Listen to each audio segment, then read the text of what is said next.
Subscribe to Color Frames. ఐపీఎల్లో అత్యంత విజయవంతమైన కెప్టెన్లు ఎవరంటే Chennai super Kings captain MS Dhoni మరియు ముంబై ఇండియన్స్ కెప్టెన్ రోహిత్ శర్మ పేర్లు గుర్తుకు వస్తాయి. ఈ ఇద్దరు కెప్టెన్లు చెరో 5 ఐపీఎల్ ట్రోఫీలు గెలుచుకున్నారు. అయితే ఐపీఎల్లో అత్యధిక మ్యాచ్లు ఓడిన కెప్టెన్ ఎవరో తెలుసా? వాస్తవానికి మహేంద్ర సింగ్ ధోని ఐపీఎల్ అత్యంత విజయవంతమైన కెప్టెన్ అన్న విషయం మనందరికీ తెలిసిందే.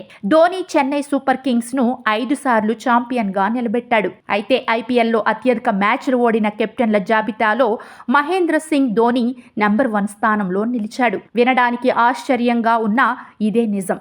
ఐపీఎల్లో ఇప్పటి వరకు మొత్తం 226 మ్యాచ్లకు కెప్టెన్ గా వ్యవహరించిన ధోని ఇందులో 133 మ్యాచ్లు గెలిచాడు. 91 మ్యాచ్ల్లో ఓటమిని చవిచూశాడు. అతని గెలుపు సగటు 31.48. అత్యధిక మ్యాచ్లు ఓడిన ఆటగాడిగా మహీర్ రికార్డు సృష్టించగా అత్యధిక మ్యాచ్లు గెలిచిన కెప్టెన్ గా కూడా నిలిచాడు. ఐపీఎల్లో అత్యధిక మ్యాచ్లు ఓడిన కెప్టెన్ల జాబితాలో విరాట్ కోహ్లీ 2వ స్థానంలో ఉన్నాడు. కోహ్లీ తన ఐపీఎల్ కెరీర్లో 143 మ్యాచ్లకు కెప్టెన్ గా వ్యవహరించాడు. అందులో అతను 66 మ్యాచ్లు గెలిచాడు మరియు 70 మ్యాచ్ల్లో ఓడిపోయాడు. ఈ సమయంలో కోహ్లీ విజయ సగటు 28.41గా ఉంది. 3వ స్థానంలో రోహిత్ శర్మ ఉన్నాడు. హిట్ మ్యాన్ తన కెప్టెన్సీలో ముంబై ఇండియన్స్ ను 5 సార్లు ఛాంపియన్ గా చేశాడు. అయితే అత్యధిక మ్యాచ్లు ఓడిన ఐపీఎల్ కెప్టెన్ల జాబితాలో 3వ స్థానంలో నిలిచాడు. హిట్ మ్యాన్ మొత్తం 158 మ్యాచ్లకు కెప్టెన్ గా వ్యవహరించాడు.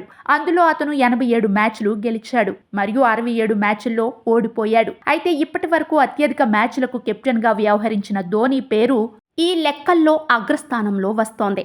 ఫలితంగా అత్యధిక మ్యాచ్లు ఓడి అత్యధిక మ్యాచ్లు గెలిచిన కెప్టెన్ల జాబితాలో మొదటి స్థానంలో నిలిచాడు. వీడియో మీకు నచ్చినట్లయితే ప్లీజ్ లైక్ చేయండి, షేర్ చేయండి, కామెంట్ చేయండి.